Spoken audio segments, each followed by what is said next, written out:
Republic! Citizens of France, the Republic demands the death of its enemies. The aristocrats of the former regime, tyrants, vampires, besotten with greed and arrogance, they ground the people into the gutters of slavery and starvation.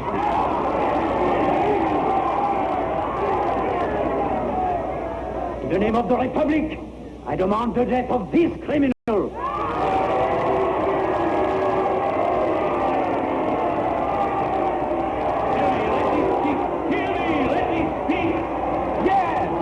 Listen to him. Silence! Silence! Who are you? I, too, am a citizen of France. In the name of justice, I claim the right to speak in defense of this prisoner. You shall be heard. This woman is no enemy of the people. She's their friend. She's always been their friend. It's true what he says. I was their servant. Who is this man? What evidence does he bring? Account for yourself. Who are you? I'm her son. Another dirty aristo.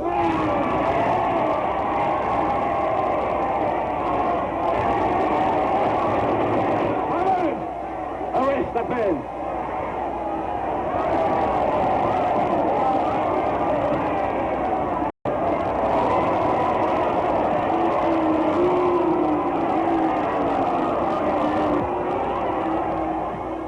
Citizen Robespierre, if you will not believe what I have told you, send inquisitors to my mother's estates. There's a further charge against your mother. Of treason. My mother is no traitor. She was entrusted by the ex-queen with some pearls. The pearls of sorrow. The property of France. But I know nothing of this. No, that was the answer she gave. But the pearls are no longer in France. Now I understand. The thieves of the revolution broke into my mother's house. When they found there was nothing to steal, they cried for blood. Well, if it's blood you crave, take mine. It's younger. And hotter. You're a brave man. I might even say you're a desperate man. Is it also a crime against the Republic? It could be of great service. There is a way to save your mother's life. Then tell me. The pearls are in England, bought by some rich dandy. Go to England. If you can lay hands on them and bring them back to France within 6 months, your mother shall go free. Where shall I find them? That's your affair. But if I were in your place, I should watch the Brighton Road. The prince is with the palace on the coast, and like silly sheep, every English dandy is drawn there. What would you have me do? Turn bandit? What would you have me do? Send your mother to a scaffold? How do I live in England? Will the Republic pay my board? You're a professional citizen. I understand you're an artist, a painter. Well, paint. Paint. Especially ladies. Pays you better. Citizen Robespierre, can I trust you? You have no alternative.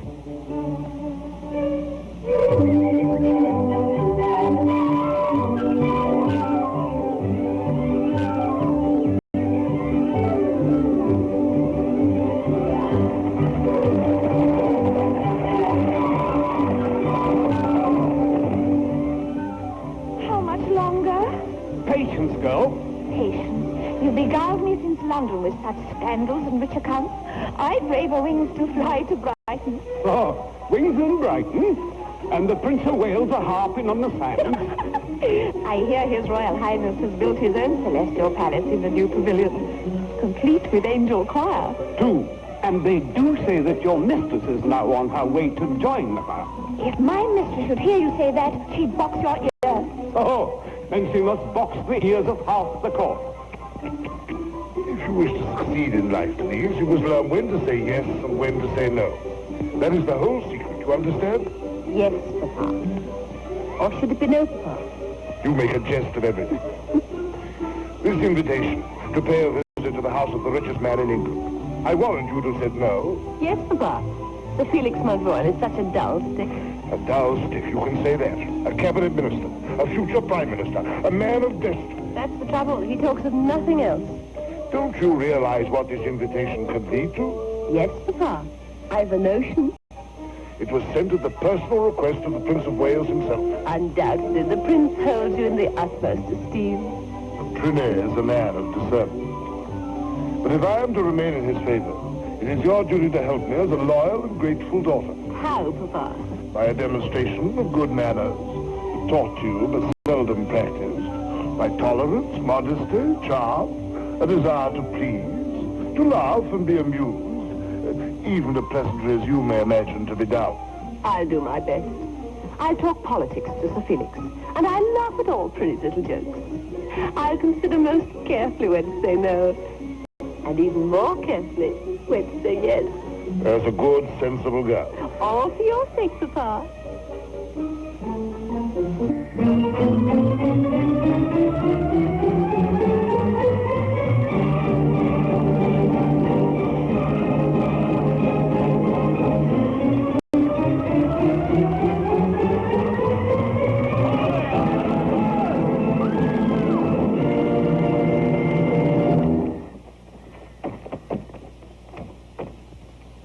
Thousand pardons, gentlemen, for inconveniencing you, but will you kindly step out? I'll see you to the devil first. Pray hold your fire, sir. Pray spare my life. Madam, I beg you to forgive me for what I must now do. Hold, I'm coming at once, at once. Will you kindly stay there? Madam, I swear you should have a whole regiment of soldiers to protect you on the highway. You'll hang for this. You know who I am. Yes, a dandy of untold wealth and importance. Your guess is good. Who can well afford to be robbed? You'll be hounded from every ditch and spinney in the country when the Prince hears of this. A fake. Just a cheap imitation. Gentlemen of means should never go unarmed.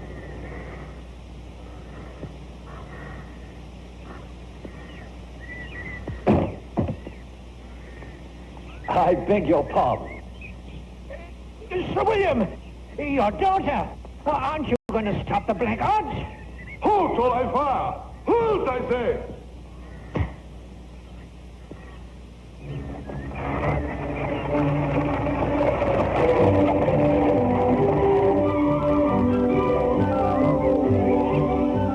In my country, if a girl were carried off by a highwayman, she would scream or weep. She would hate him. She may even love him, but at least she would show emotion. Don't you smile for me once? No? Then give me some response. At least put wind in my sails. There's wind enough in your arguments to drive the English fleet ashore. For a bandit who is a man of action, I find you stuffed with nothing but talk. That is a grievance which can soon be rectified. There. Now, when I leave you at the gates of Great Dean, you may report that you were carried off by an insolent bandit. You may say, if you dare, that all he stole was a kiss. The heavens have opened and I've seen you smile. If they hang you for that kiss, I shall laugh. If only I could hear you laugh, I'd risk my neck 1,000 times. Love at life and live to learn that life will laugh with you. Tra-la-la-la, tra-la-la-la, tra-la-la-la, love at life. Half of life is brave and stern, but half the sky is blue. Tra-la-la-la, tra-la-la-la, tra-la-la-la, love at life. Party of the way life is ours today, life has passed again and bright. And the fair and glad, for tomorrow may not come. Let your laughter gaily join the music of the life. Happy hearts take wings and fly, not a care will dare to say a snare.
off with you. Tra-la-la-la, tra-la-la-la, tra-la-la-la-la.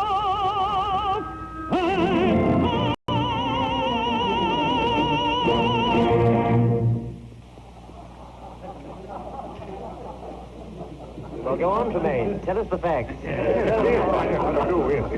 Well, Your Royal Highness, this was the coach, and this orange was myself. But why not the pineapple? Now, here were the bandits. 7 or 8 at least. Oh, make it a dozen. all armed, of course. All armed to the teeth. My horses were flagging from the long pursuit.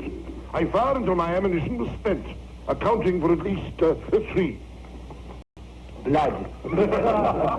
I ordered halt. You were determined to stand and fight it out, is that it? With all due modesty, sir, that was my intention. And how did Hercules fare? They bore down upon me.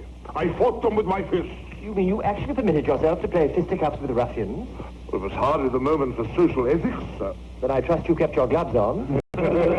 And the outcome of this heroic defense? I was hopelessly outnumbered. They robbed me of considerable fortune, and then, as you know, sir, made off with my daughter.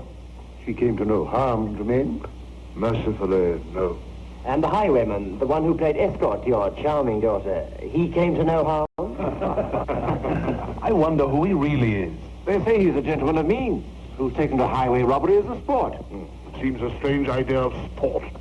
Who knows if it isn't the Prince of Wales himself? Well, to be frank, gentlemen, I confine my sporting activities to the drawing room. Come, let us join the ladies.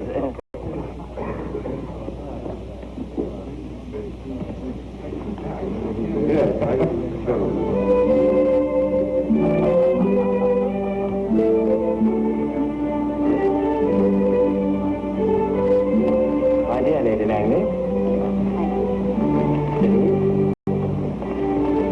Congratulations, my dear Denise, on your escape.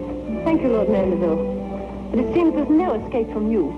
There is no escape from fate, my dear. After our last encounter, I would have thought you wouldn't have followed me here. Well, Denise? Your Royal Highness, I find it rather overwarm in here. Yes, I see you need some fresh air. I want to talk to you. I've only been very worried about you. And if you've come to any harm, Denise, I should have been responsible. You, Your Royal Highness? Well, naturally, as guardian of the King's Highway, and I trust in a more personal capacity too. The Prince has so many personal responsibilities. I've been thinking a lot about you lately, Denise, and I've made a little plan. Oh? You see, every time you journey from London to Brighton, and I trust you will be coming to Brighton very often, you run a great risk. I mean, a beautiful girl like you at large on the public roads. It's asking for trouble. And what's your little plan? To look after you myself. To appoint myself your special guardian and protector. I see. I'm to be under royal patronage, is that it? Yes, that's it. And you shall stay in Brighton for the rest of the season. You can have the Mandarin suite in my new pavilion. But isn't that rather a bad little plan? What would Lady Langley think?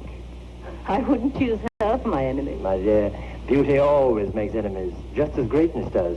You wouldn't believe it, but I've quite a number myself. Your Royal Highness, a woman can only afford to make enemies when she is married. You put an idea into my head. You should be married. All the women I fall in love with should be married. The Prince is quite incorrigible. He almost persuades me to make a marriage of convenience. No, Denise, a convenience of marriage is more to the point. That song they're playing, you sang the words the first time we met. Remember? Mm-hmm.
And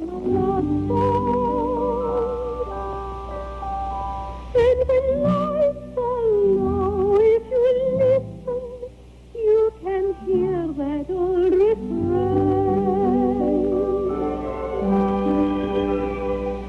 My secret love, each star above shines for you.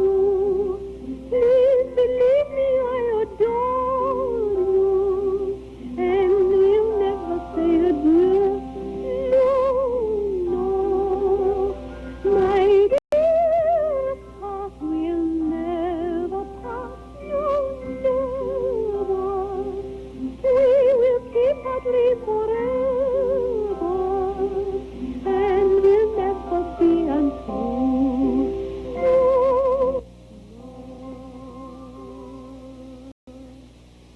Though the years may go, there will always be the echo of that old song. In an old chateau, where a love that never dies is blooming still. Love is blooming.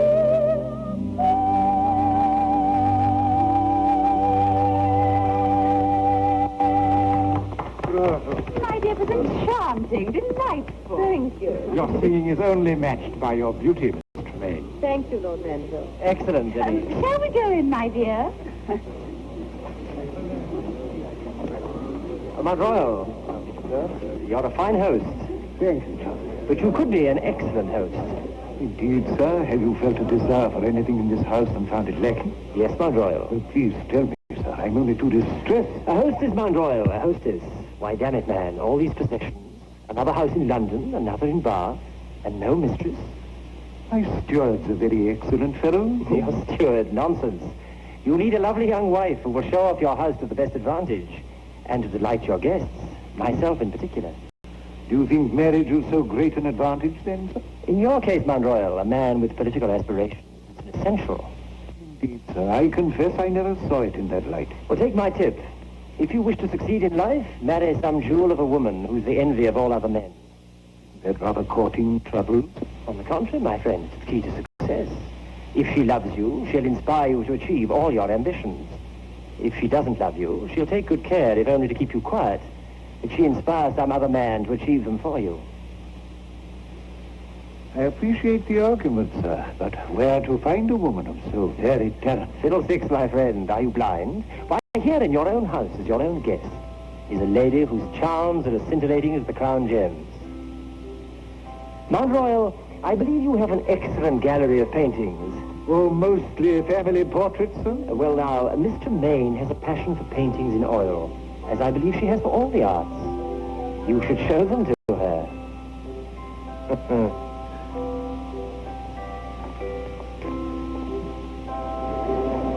There's a mischievous glint in your eye, Prinny dear. What are you hatching in that head of yours? A cuckoo's egg, my dear. A cuckoo's egg. I'll double the stakes. Redouble. It's too much for me. Raise you 1,000, Tremaine. And another 1,000. I'll see your cards. 3 aces. 4 knaves. That's about 600 I owe you, Mandeville. 620. I'll send my man to you. Good night. Night. I'm going to take some air. It's not so damned expensive. Good night. Good night. Good night. Port, man, can't you see my glass is empty?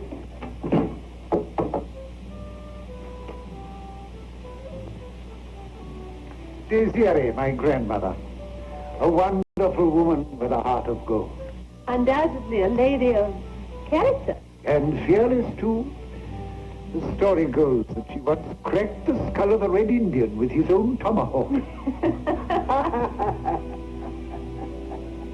My father, the 10th Baronet, and my mother. Charming.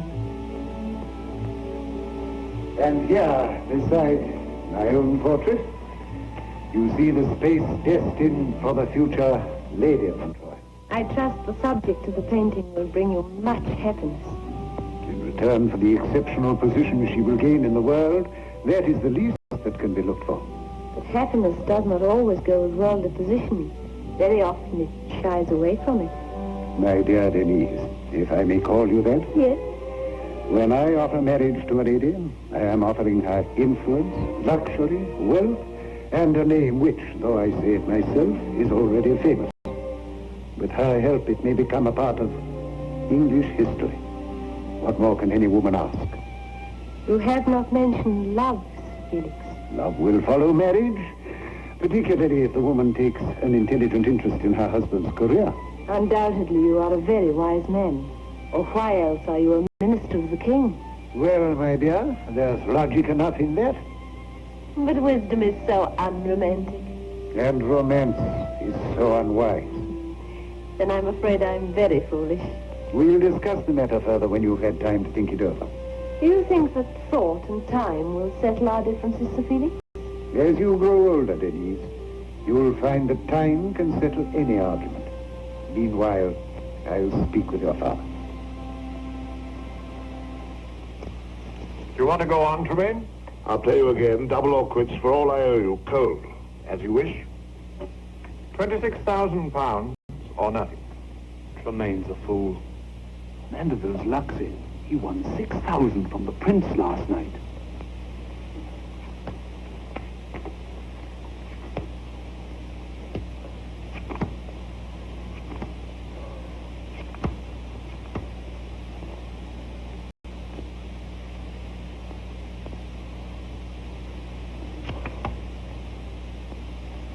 A pair of knaves to the ace, king, queen.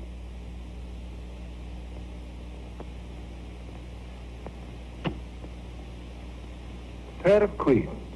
The queens have it. I'll cut you again. Yes. But first let's settle the account. Good heavens, it's morning already. 'Tis high time for breakfast. I'm hungry. Yes, a hearty breakfast and to bed. Good morning to you, my friends. And sleep well. Good morning. Good morning. Good morning. Good morning. 26,428. I can't pay you. I haven't got it. You haven't got it? And yet you went on playing knowing you couldn't support your debts? You used to have it all in good time. You're not a poor man. You can afford to wait, can't you? £26,000 is a lot of money. How much can you pay? 20,000? Not 20,000 pence this minute. But my luck will change. I'm invited tomorrow to the Royal Pavilion to play with the Prince. No. You'll not play with the Prince or with anyone else. What do you mean? You've defaulted. When it's known, you'll be barred everywhere. You're finished, Tremaine. You mean you beggar me for a few thousands? Well, I might not. In fact, I might. On certain conditions. Yes? Agree to cancel this debt. On what conditions? Denise? Denise? I've a mind to settle down and marry. You mean you want to marry Denise?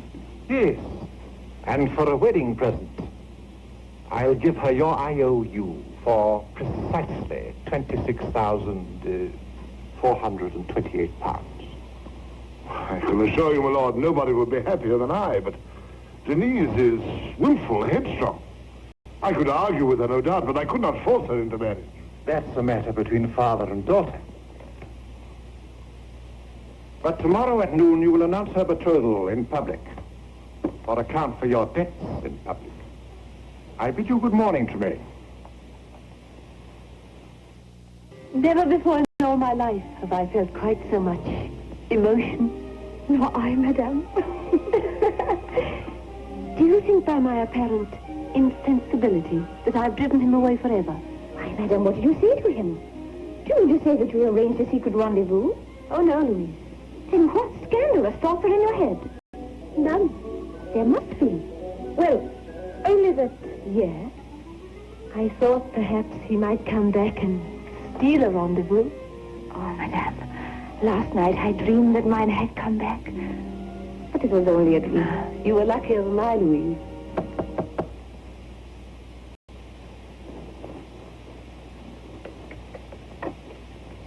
Good morning, sir. Denise, I want to speak to you. Alone. Good morning, Papa. Denise, my dear, I have great news for you. Yes, what is it? The happiest moment in a father's life. That is, a father who truly loves his daughter and has her best interests at heart. Come to the point. I have succeeded in a masterstroke of diplomacy. Congratulations, Papa. Perhaps you've gained for yourself some employment at court. No, Denise. By playing my cards with consummate skill, I have gained for you a brilliant future. And what precisely do you mean by that? Your marriage to Lord Mandeville. A gentleman of incomparable talent and charm. A wit, a leader of fashion. A husband who will be the envy of every woman at court. Well? I think I dislike Lord Mandeville more than any man I have ever met. What childish nonsense. Why, you hardly know Lord Mandeville. There are some men a woman knows all about the very first time she sets eyes on them. Denise, I am a man myself. Be wise enough to allow me to be the best judge of other men. I wouldn't marry Lord Mandeville if he were the last man on earth. Then as your parent, I command you. I have already given my word and you are pledged. You shall obey me. No, Papa, I will not obey you. Oh, Denise, you have no conception of what this marriage will mean to your father. And what exactly will it mean? A new life? A chance to make a fresh start? Or ruin for both of us? Ruin? Yes. Disgrace, bankruptcy, dishonor, and poverty. You've been gambling again. I had no choice, Denise. A gentleman cannot refuse when he's challenged. You swore to me on oath you'd never play again. But, Denise, You ruined my mother's life and your own with your gambling, and now you're trying to ruin mine. I implore you, Denise, give me this last chance. How much do you owe? 26,000. You mean you sat down to play without a sovereign to call your own? And staked in thousands? Yes, you're right. This is disgrace. You'll never be able to pay, never. They'll send you to prison.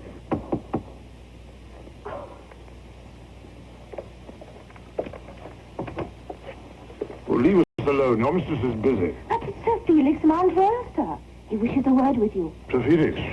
All right.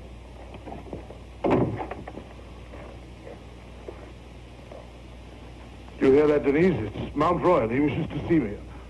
I can't face him, Denise. I can't face him. Go to Sir Felix and tell him the truth. How can I? He will ask you for my hand in marriage. What?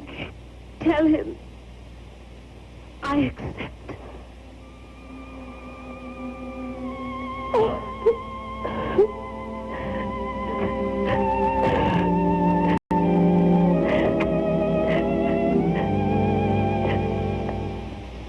And I need hardly say how well your daughter would grace her position as mistress in my house. And I need hardly say, Mount Royal, how favorably I should regard such a match.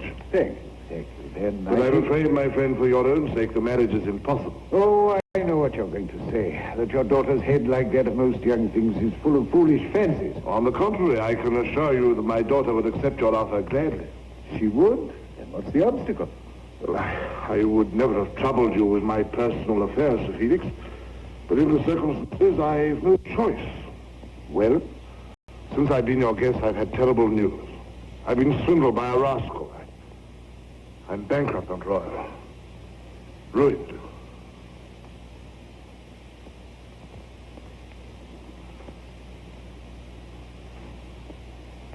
How much? 30,000 pounds. 30,000 pounds? That's a large sum. Well, I'm not thinking of myself, but only of my daughter. For your daughter's sake, I'll pay your debt. I couldn't possibly accept such a gift. Not even for your daughter? Very well, then. For Denise and for your own sake, Mount Royal, and all the happiness it will bring you, I'll swallow my pride. Good. I think Denise already knows my intentions. I shall merely ask her if she'll allow her portrait to be painted and hung in my gallery. And the answer will be yes. Then I'll commission the artist at once. Lawrence or Raven? No, I have in mind another fellow. A Frenchman, a refugee from the Terror. Quite unknown, but I've seen his work and admired it greatly.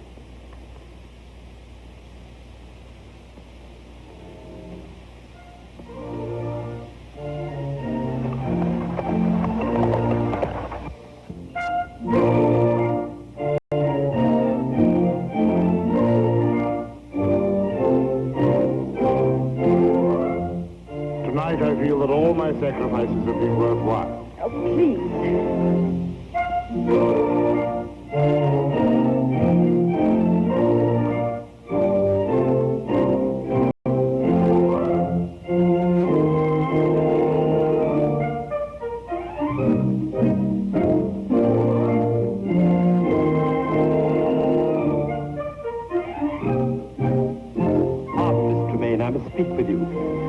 There is a person demanding to see you, Miss Tremaine. To see me? A foreign person by the look of him. What's his business? He demands to see what he terms his subject, His subject? Confound his insolence. future Lady Mount Royal. Ah, well, tell him the future Lady Mount Royal is engaged with her father, and show him to the servants' hall. I'll see him far. Tell Sir Felix his painter is here.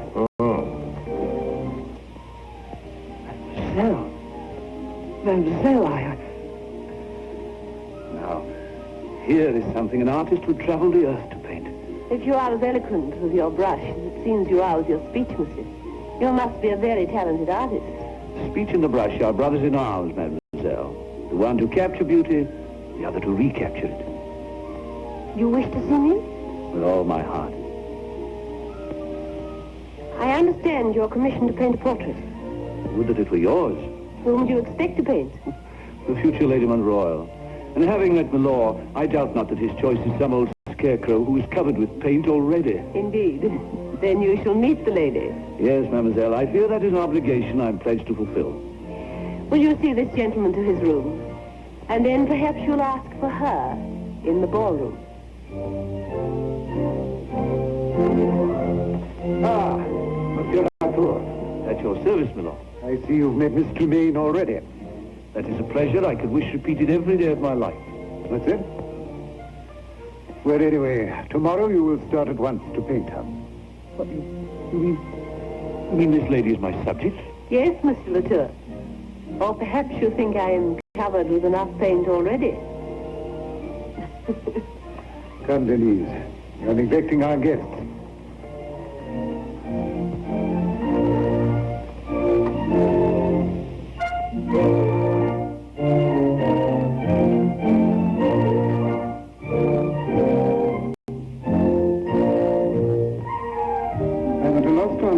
Denise, how in such a short encounter you allowed the fellow to become so familiar. But he's an artist and a Frenchman, Felix. What do you expect? From a hired painter, I required a deal more respect, and from my future wife, a talent for social discrimination and a deal less flippancy. Shall we dance? Yes, Felix.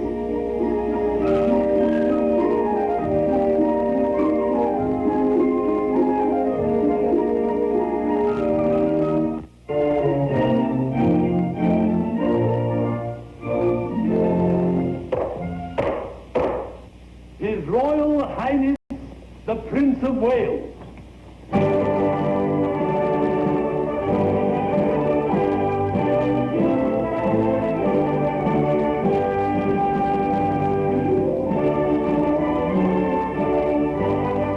My dear Denise, as lovely as ever. Your Royal Highness, as charming as ever. Oh, Felix, my congratulations. I thank you, sir. Yes, and so you should. I labored hard enough as matchmaker. My lords, ladies and gentlemen, I seize this first opportunity for two most pleasant duties. It is known to you all how ardent our host has been in attending to the more serious affairs of state. But to demonstrate that prowess in my lady's chamber, no less than prowess in the debating chamber, does not go unrewarded,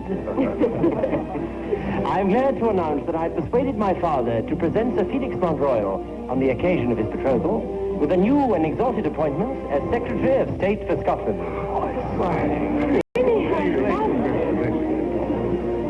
My second duty, and my great pleasure, is to present to his future wife this pretty trifle, as a reminder, I venture to hope as a constant reminder, of my everlasting affection and admiration. What? Isn't it beautiful? Thank you, Your Royal Highness. Well, sir, claim the privilege of putting them on for her. Have I your permission, Mount Royal? Does it please your Royal Highness? It pleases His Highness most damnably.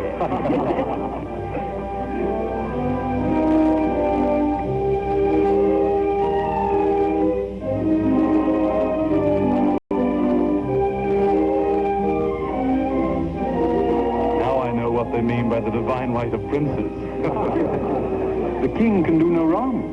Nor his heir apparent, so it seems. Please, may I see the pearls? Ah, yes, of course.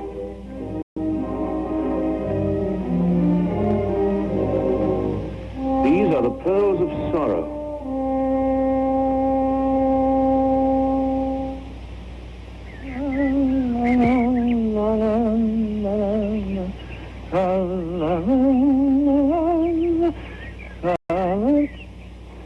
can I paint if you keep changing your pose? Look to the right, please, and up. That tune. What is it? Will you sing it for me? Paid to paint, not to sing. Sit up straight, please. I've a notion I heard that once before. If you won't sing, please tell me the words. You wouldn't understand them. How can you be so sure? What's the song about? Love. Does it help your work to treat me always like a marble slab that you've hired by the hour? To me, you're just another subject like 1,000 others. I think of you only as the future Lady Royal. Let's leave it at that. Why do you think me so heartless? Never mind. You'll be richly compensated. You're to be married to one of the great milors of the land. Who has bought me for £30,000? And the way you speak, you're regretting the bargain already. And that other bargain, sealed by the pearls you wear around your neck. You also regretting that? Is it more to your taste? What are you saying? Do you not know the prince? His generosity is famous. This necklace to the prince is just another bauble. A pretty trifle, he calls it, to wish me happiness. Bauble. The loveliest gems of France. Yet in your prince's estimation, just another trinket. What are these pearls of sorrow? Why do they mean so much to you? They were the jewels of the Queen of France. Always she wore them. Before they came to arrest her, she gave them to the Duchess of Lorraine as a trust, in order that they should not fall into the hands of La Canaille. These pearls? They were smuggled out of France, then sold. But in the end, these lovely sorrows, these tears of Marie Antoinette, found their way to the neck of the future Lady Royal as a lover's trinket from her royal patron. Now the curse is on me. And because of them, you...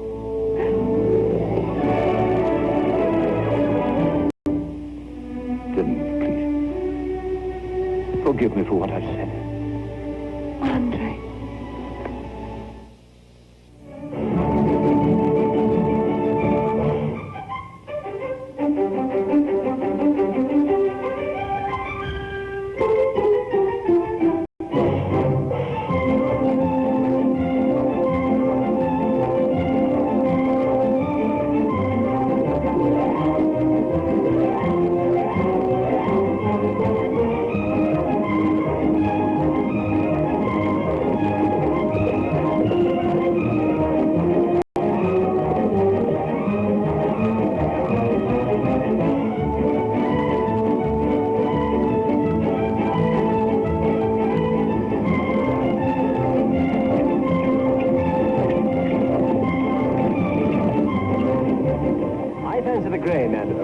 What odds did you give me?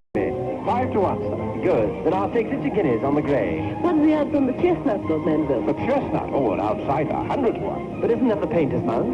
Yes, sir. I'll stake 10 shillings on the chestnut. Is it the horse you fancy or the rider?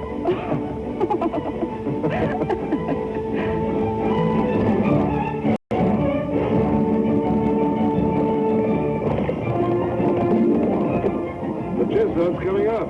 Yes. God has tried well. Has he not finished your portrait yet, Denise? Tomorrow is the last sitting. I swear he's the luckiest knave in Brighton. The only one of us who ever has you all to himself. Aye, and gets paid for it. Oh, look, he's coming up. He's lying second. Yes, but the grey still leads.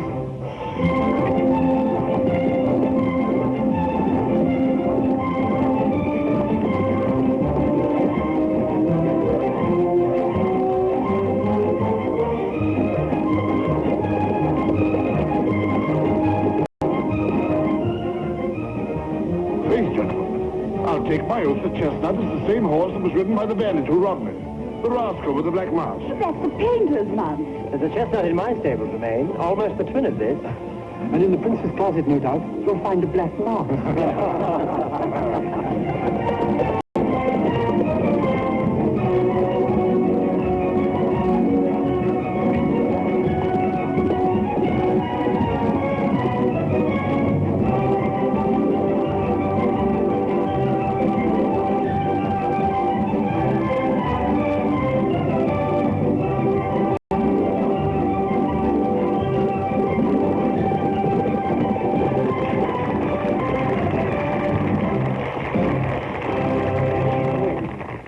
artist tip you off, Denise? Or was it Denise who tipped the artist to win? Vanderbilt owes £50. And the prince owes me 50 guineas. Here comes the winner.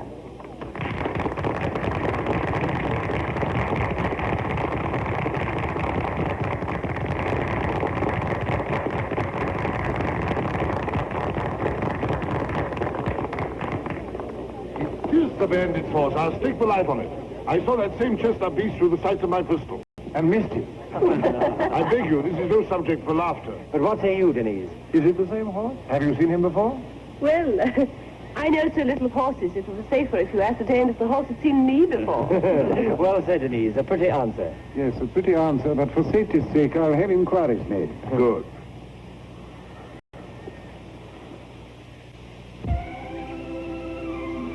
Well, it's finished.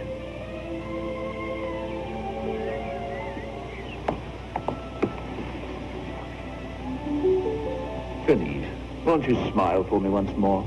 How can I smile when last night I never slept, thinking what might happen to you? To me? The worst that can happen is to see unhappiness in your eyes. But don't you understand? They could hang you. Hang me? A poor painter. Oh, Andre, don't go on trying to deceive me. Do you think I don't know who you are?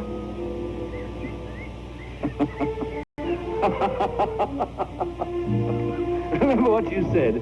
If they hang me, you'd laugh. Have a mind to let them. They'll set spies on you. They'll follow you. And next time you hold up a coach... Oh, Andre, I beg you to be careful. I swear there'll be no danger. Do you mean that you But won't? a highwayman who's fallen in love is like a blade that's lost its edge. Love is the key to all glory, loveliest theme of life's story. Love is a star brightly shining, shining forever. Would be lonely without love.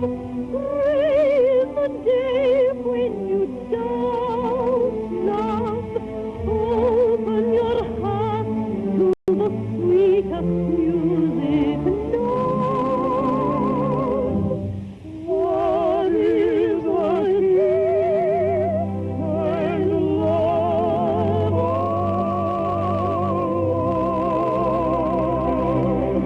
The door is locked, but there behind me lies treasure greater far than gold. The key is there, and can you find it? Make wine of the gate, and sing and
So you would shadow me even here, in my master's own bedchamber.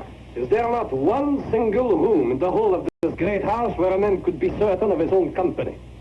Your master's chest. You're packing his clothes in it. What do you want me to do, pack myself in it? Pierre, what are you hiding from me? My master's underclothes, if you want the truth. I do want the truth. You're going away. You're going to leave me. My master sails at dusk, I sail with him. You sail. Well, do you want me to swim the English Channel, do you? Last night you held me in your arms. and promised to cherish me like the loveliest English rose. You said it wasn't for one night, but for every night. Yet today you sneak away without a word. That's how I came to you, that's how I'll leave you. What did you expect, my little rose? An inquest? Oh, yes, your little rose. To hold to your lips, to crush and bruise and then throw away. Oh, Pierre, I've never loved like this in all my life. Well, then why be sad? Why scold me? You should be grateful to me. I've done you a service. A woman should only pity herself when she is not in love. Now I know what they say about true Frenchmen are true. What brutes you are, all of you men. Tonight at sundown, I sail for France.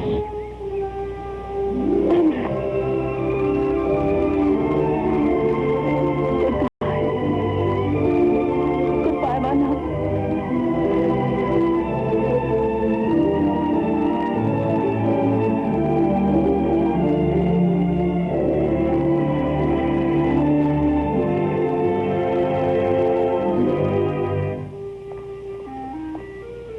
You are so young, Denise, so very young.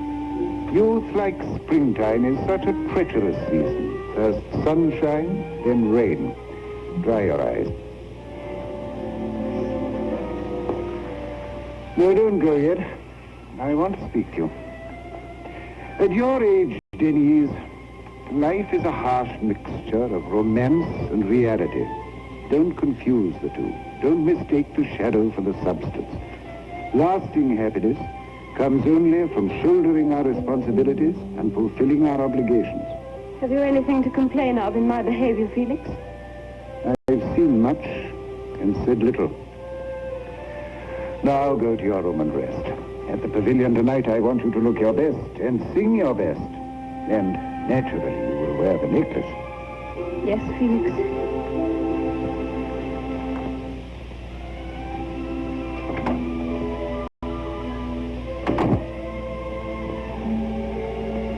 Madame, it's sundown.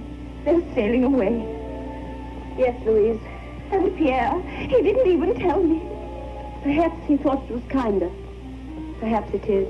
There are no kind thoughts in his black heart. He's the most callous, unscrupulous vagabond. Oh, Madame, if he's such a knave, Louise, why are you crying for him? Because now I feel I shall never love an honest man. Don't fret.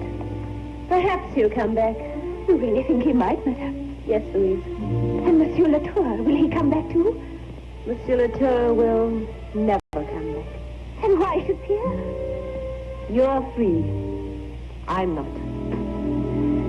Tonight I'm instructed to look my best. You'd better put new lace on my gown. Very well, Madame.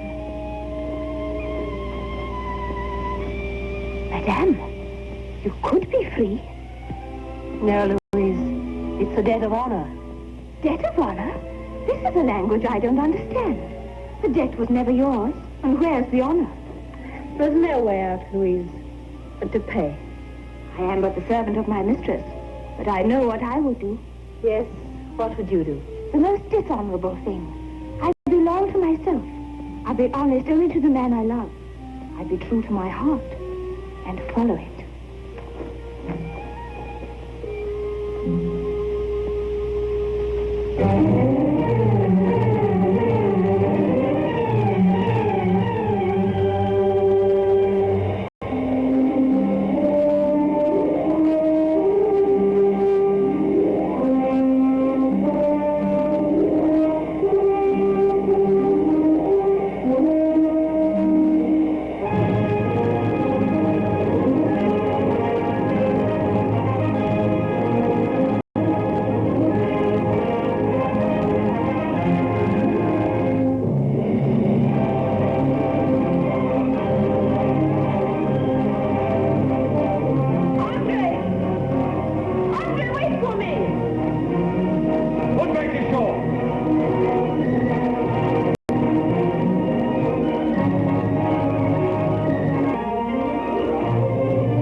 thine alone forevermore.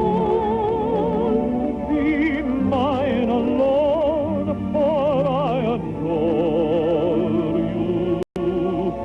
Gold is the magical moonlight. Oh, yet it's far with you. Sweet is the thrill of surrender, and my dear one, sweet are you. Down, down the golden line, down, down the golden river line, from the night and in the far from the haven of your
Minutes late. This is too much for me. Have you not noticed the woman who keeps you waiting is often radiant, but the plain Jane is always punctual?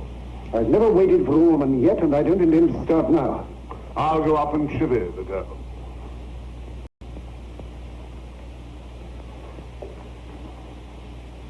Oh, Louise, I've never felt so happy in all my life. Madame must be careful. Suppose they see it in your face and guess the truth. I don't care. I don't care. Let them guess. Madame must be very discreet. No, I shall be wildly indiscreet. When I dance, I shall close my eyes and imagine it's him. I shall laugh and flirt and be gay, because from now on, every second of the day he'll be at my side. Come in. Please come in. Oh, good evening, Papa.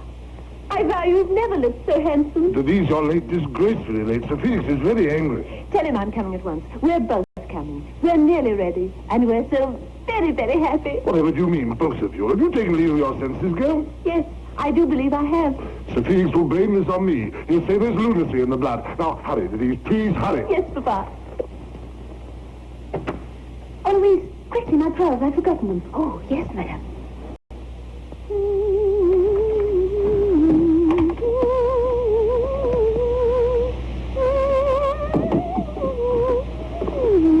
Madame, the pearls. They're not here. Louise, what can have happened to them? They've been stolen, I swear it. Someone's been searching through these drawers. Now I see it all. That's why he came here. The pearls. That's why he fled so suddenly to France and wouldn't take me with him. Oh, no, madam. He told me he loved me. And then stole from me.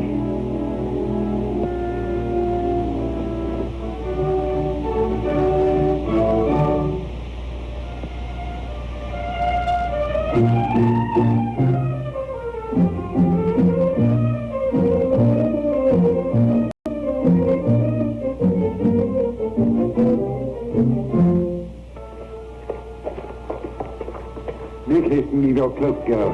We'll wait for you here. Yes, Felix.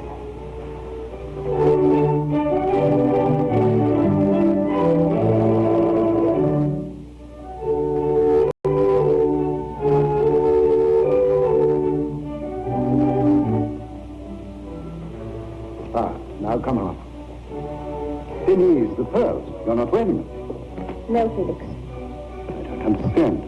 I expressly... What's the meaning of this? The prince will be mortally offended. How can I look him in the face?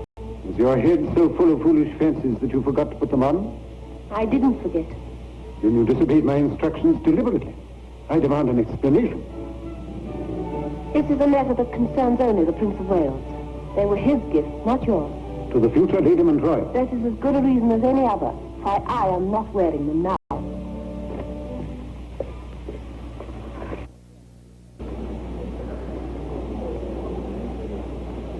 Have you not seen the Prince's gift, Mr. Pitt? Have a care, my dear, or the Prime Minister will think I've been plundering the crown jewels. And in a manner of speaking, he'll be right. When he sees your necklace, Prinny, he'll be certain of it. Your Royal Highness. Sir, I beg you to forgive this late arrival. For the sake of Denise, I hope that you and I will forgive each other anything, my friend. Anything. Sir, I shall always do my best. A noble spirit. Well said. Miss Denise Tremaine.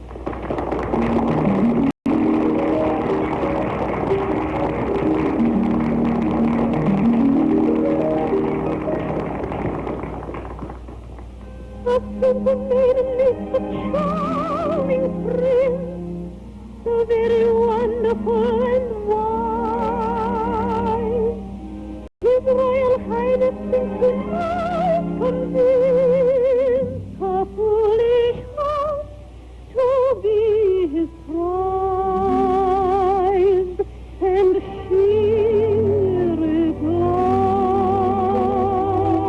replies, I'll change my heart for a gift, a little today, one with no time for regret, to keep and then forget. I'll change my love for a new one, a tender and true, for you.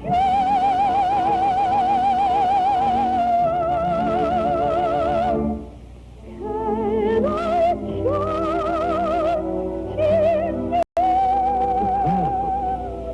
Pearls tonight. should I care to Pretty out of favour with this nightingale tonight? On the contrary, my nightingale was never in better voice. All is well. All is very well. And where are the pearls? with your heart mine?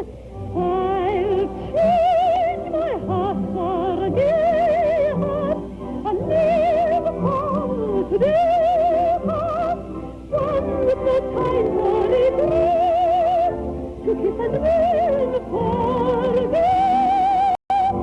I'll change my love for a new one, a tender and true, for you.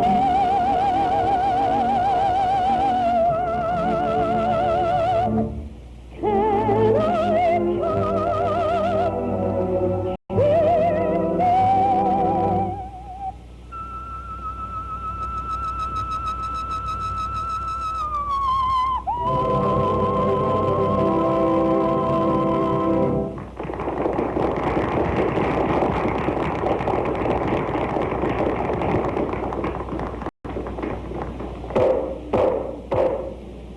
Your Royal Highness, my lords, ladies and gentlemen, please take your partners for the quadrille. Lady Langley, will you honor me with this dance?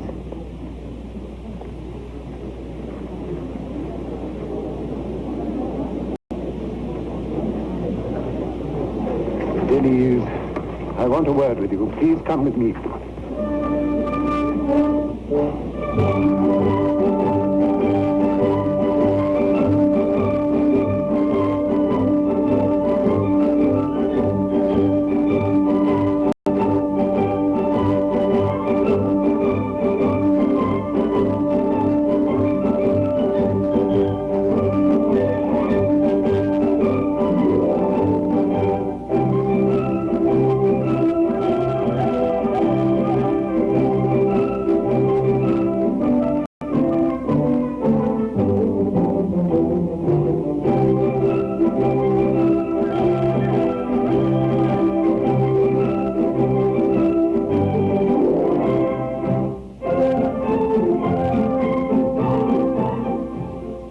understand you're not wearing the pearls because you've changed your mind about our marriage? The pearls have nothing to do with our marriage. You're wrong, Denise. They've everything to do with it. They were a token of the prince's extreme pleasure, and now you've offended him. It may be the ruin of my career. Poor Felix. You would sacrifice anything for the favor of the prince, myself included. I hold you in the utmost esteem, Denise. I make every allowance for your youth and spirit. I ask merely in return that you should consider me. You really believe you do consider me? How can you ask such a question in every possible way? Then marry me at once, Felix. You understand? I wish to be married at once. At once? Yes. My dear, if that's your wish. Of course, the betrothal is a trying time. I begin to understand the cause of all your tantrums. And tomorrow I wish to return to London. And so you shall, and by your trousseau. I have to go to Scotland with Mr. Pitt on affairs of state, but as soon as I return, we will be married.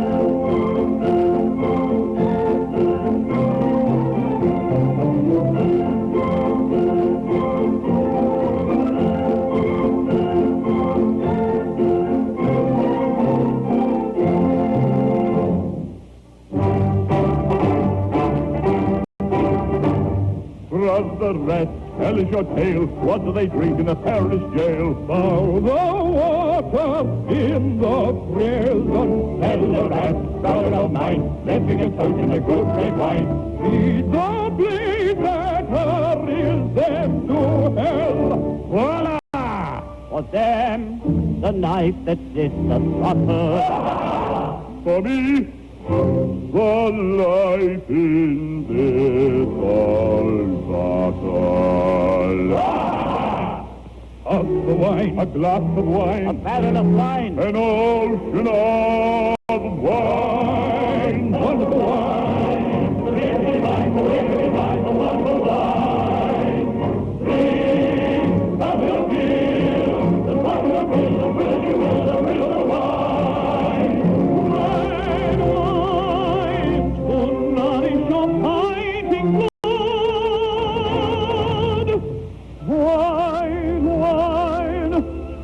Cherish young love in a bond.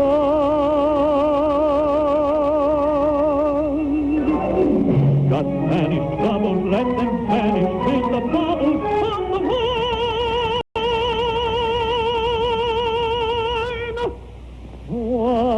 Wonderful wine, fine for a man, for then he can stand the world and the sky above.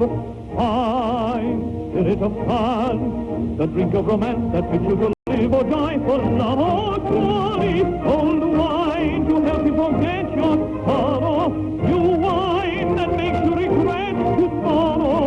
Wine, the future is mine with wonderful wine, wine, wine.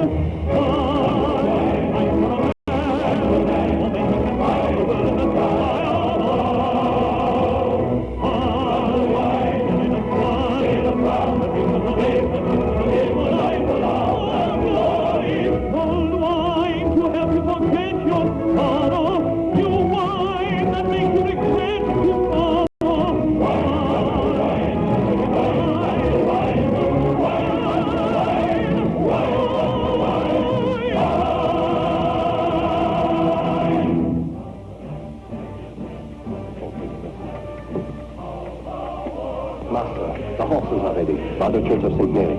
Citizen Brigand will take us as far as his horses have strength. Let's go. No, you're not coming with me. Oh, Master, wherever you go, I go. You no longer serve me and I can't protect you. I can still serve you, you shall see. No, Pierre, I failed. Girls found their way to the one place where they're safe from me. But, Master, what will you do on your own in Paris? If I give myself up, they may spare my mother. Master, I beg you, please take me with you. Madame la Duchesse, nor you will die. You never take no for an answer. No, Master. Come on, then. The blood be on your own head.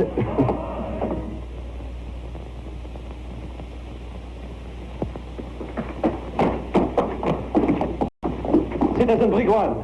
Yes? Jump in.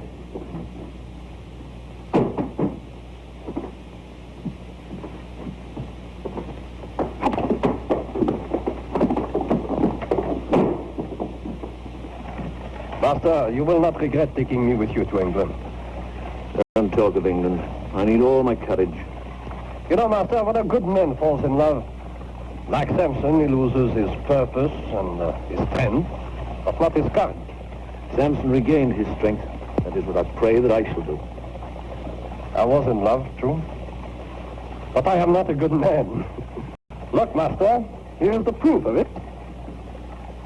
What have you done? You thief! So this is how you thought to serve me, to betray me and all that I hold sacred. But, Master, your life is all that I hold sacred. I had a knife in my belt, I'd turn it in your black heart. Go back to England. Take them back. Take them back, I say. But, Master, I hold your life in my hand. I beseech you, please take it. Blockhead, it's not my life you hold, it's her honor.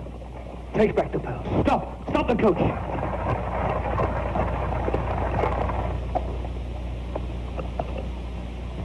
Farewell, Master. God be with you. Right on there, right on!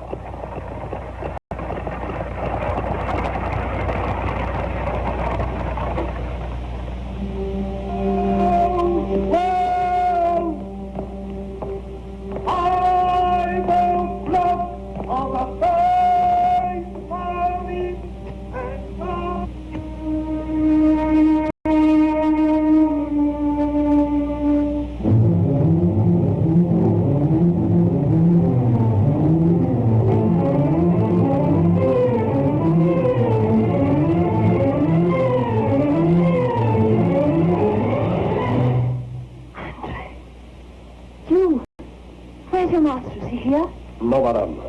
Is he safe and well? That I cannot answer. He sent me no message? He sent you the pearls. Are they not sufficient?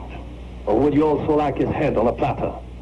Did he order you to enter my room at this hour and insult me in this fashion? No, madame. The credit is entirely my own. I think you owe me an explanation. Yes, and you shall have it too. It was I who stole them. To save my master's life and the life of his mother, the Duchess of Lorraine. The Duchess of Lorraine, his mother? Yes. Oh, why didn't he tell me this? Take them back. Lose no time. Take them back and anything else he may need. Oh, no, madame. My master must die. But the honor of the lady who is ready to sell herself in marriage in order to become the concubine of a prince must be guarded at any cost. Huh?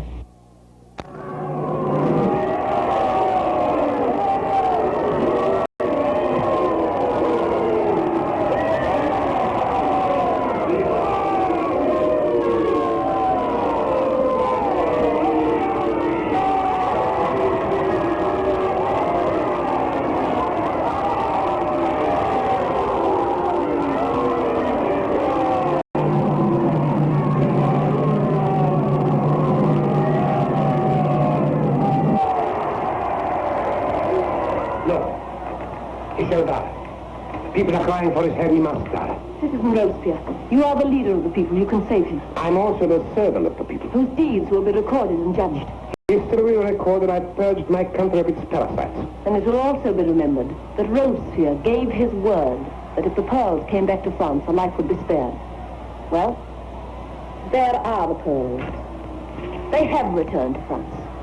There are some pages of history which need never be written. Then send me to the guillotine also. Stifle the last living witness who could have testified that Robespierre was at least a man of his word.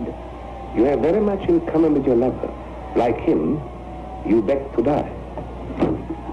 Most people that come to see me beg to live. Please, grant me one favor. Dispense with the trial. Send me down now and let me die with him. Who gave you the pearls? You have them now. Isn't that enough? Who gave them to you? You ask me a favor, to die with your lover. If you wish me to grant it, tell me. Who gave them to you? The Prince of Wales. Oh. Two lovers. One that throws away his life for you, and the other throws away a The fortune. Prince has never been my lover. But not for lack of desire. He paid a high enough installment. No. You shall not die. I have another plan. Citizen Blanchard. Yes, we shall write history, you and I. English history.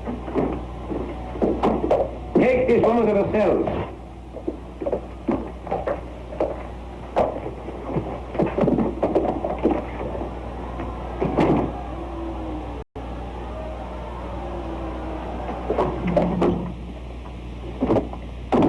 You want the gold, St.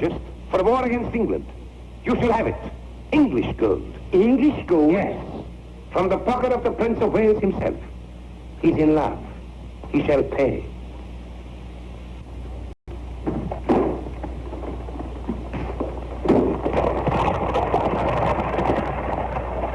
Come now, Felix. You mustn't take offense. I give you my word. If Denise had known that you were coming back so quickly to London, she would never have gone away. Where is she now? In the neighborhood, of course. On a visit to some old and trusted friends of her grandmother's. And was it these old and trusted friends of her grandmother's that sent the French painter through her bedroom window at 5 o'clock of the morning? French painter? 5 o'clock in the morning? Upon my soul. Take me for a fool. Do you think I don't know the gossip? My poor friend, I wanted to save you the pain of it. From that day to this, I have not slept a wink. Was ever father more wretchedly served by his own child? What about my feelings? I'm fast becoming the laughing stock of Whitehall. What steps have you taken to bring your daughter to heel? Well, what could I do? I thought it best to keep the whole thing dark, to guard your reputation. You fool. Inform Bow Street.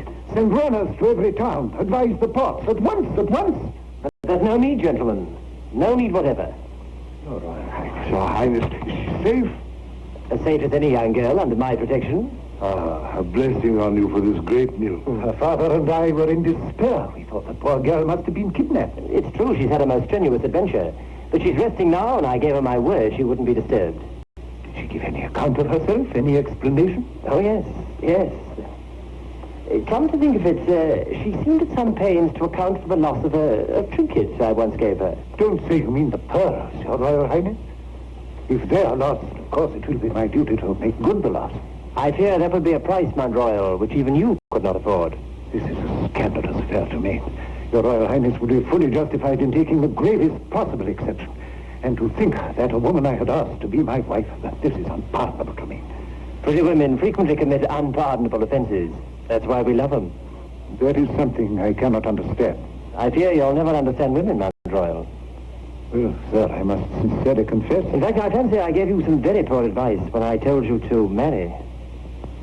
Well, sir, I must admit that at the time I was not entirely convinced by your argument.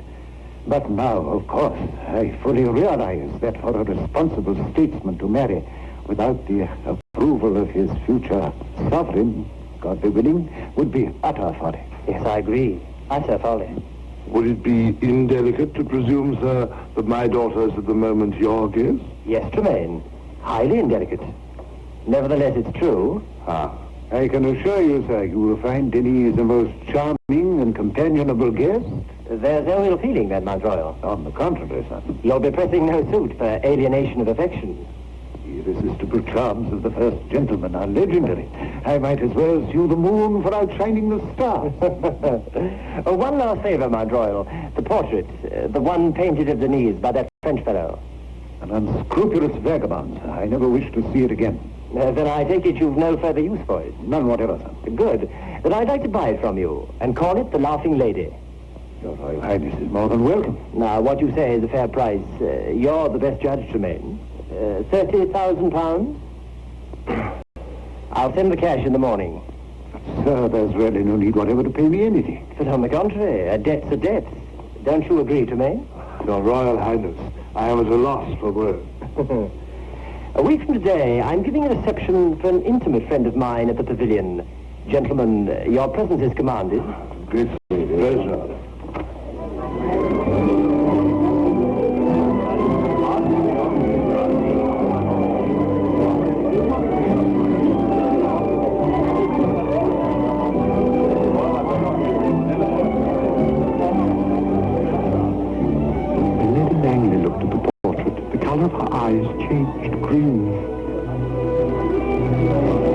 Well, my friends, what are you all saying? What's the latest gossip? Royal gossip.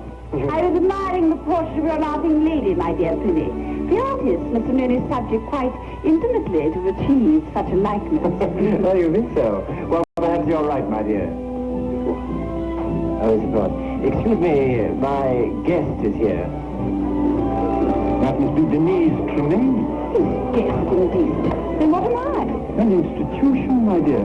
A very ancient institution.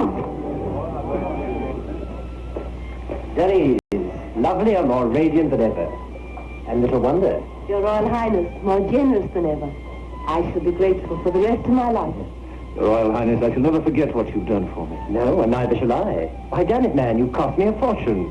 You know, it's going too far when I have to run myself into debt to save the man who has the confounded impertinence to be in love with the woman I love. Come, shall we go in?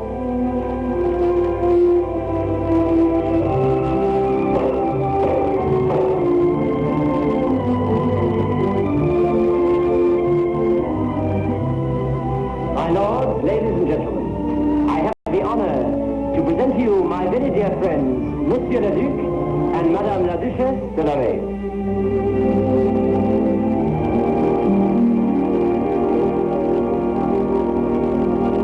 You should laugh at life and live to learn that life